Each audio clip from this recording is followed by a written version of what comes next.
ఏ పని చేయాలన్నా సరే కొంతమంది బద్ధకంగా ఫీల్ అవుతా ఉంటారండి. పలానా పని చేయాలని ఇంట్రెస్ట్ ఉంటుంది. కానీ చేసే సమయానికి వచ్చేసరికి తర్వాత చేయొచ్చులే, రేపు చేయొచ్చులే, ఇప్పుడు చేస్తే మాత్రం ఏంటి, తర్వాత చేస్తే మాత్రం ఏంటి, రెండిటి రిజల్ట్ ఒకటే కదా అని చెప్పేసి ఇక ఆ పనిని వాయిదా వేసుకుంటా వెళ్తా ఉంటారు. చివరి వరకు కూడా ఆ పనిని కంప్లీట్ అయితే చేయలేకపోతూ ఉంటారండి. పొద్దున్నే మార్నింగ్ మార్నింగ్ ఏం చేస్తారంటే, ఈ రోజు నేను ఈ పనులన్నీ చేసేయాలి అని చక్కగా తీవ్రంగా నిర్ణయించుకుంటారు. ఇక పోను పోను వాళ్ళ ఇంట్రెస్ట్ అనేది తగ్గిపోతూ ఉంటుందన్నమాట.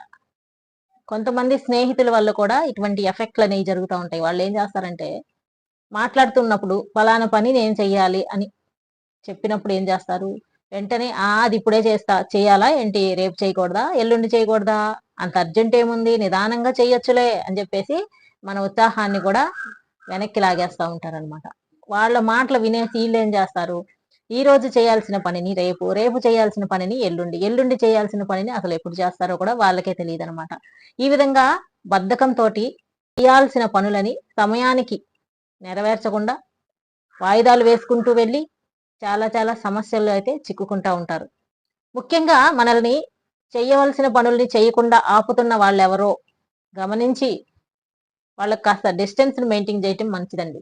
ఈ బద్ధకంగా ఉండేవాళ్ళు ఏం చేస్తారంటే, వాళ్ళు బద్ధకంగా ఉండటమే కాకుండా, వాళ్ళ చుట్టుపక్కల ఎవరైతే ఉన్నారో వాళ్ళని కూడా ఆ బద్ధకంలో ముంచి తేలుస్తా ఉంటారనమాట.